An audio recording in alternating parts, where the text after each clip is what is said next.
ГСП онлайн. Городские новости сейчас.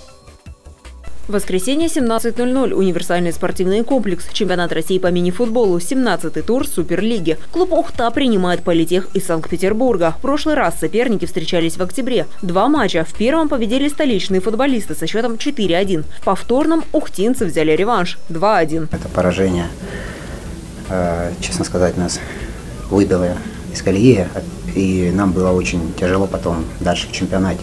Мы, наверное, перестали верить в свои силы, и сегодня очень важно было для нас победить и доказать, что в первом круге это была случайность.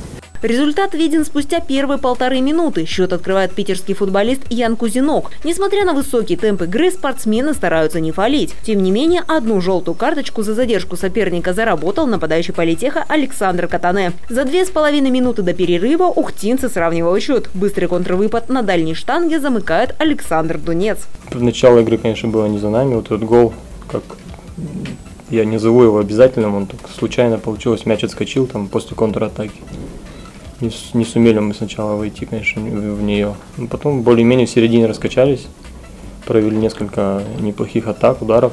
Опять скажу, что вратарь хорошо сыграл Политеха. Ну, соперник дал инициативу, они играли от обороны.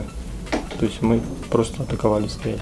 Когда до ухода в раздевалку остается секунда, мяч покидает пределы поля. Политех берет тайм-аут. После комбинации разыгранного мяча с боковой линии, передача в район 6-метровой отметки и удар по воротам. Голкипер Артем Салахов спасает ухтинскую команду. Второй отрезок игры начинается при счете 1-1. Команды продолжают держать болельщиков в напряжении. В середине тайма отличился Михаил Романов. Питерский нападающий забивает пустые ворота. К сожалению, Артем допустил грубейшую ошибку, которая, и, наверное, повлияла в некоторой степени на результат. Вратарь же у нас в нашем спорте, можно сказать, полкоманды это точно, а так может быть и больше.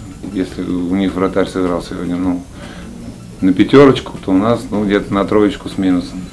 После забитого гола Ухта меняет вратаря. Теперь в рамке Павел Фатеев. Хозяева начинают осаждать ворота соперника. Напористость приносит долгожданные плоды. Азат Бигбулатов прорвался по левому флангу. Продольный прострел и атаку завершает Антон Рудых. Однако фортуна на стороне гостей. Удачно реализованный штрафной удар и гол в пустые ворота. На что ухтинцы ответили лишь однажды, и то за 5 секунд до финального свистка. Мы специально отдали территориальное преимущество Ухты. Все-таки нет таких больших исполнителей здесь, при всем уважении.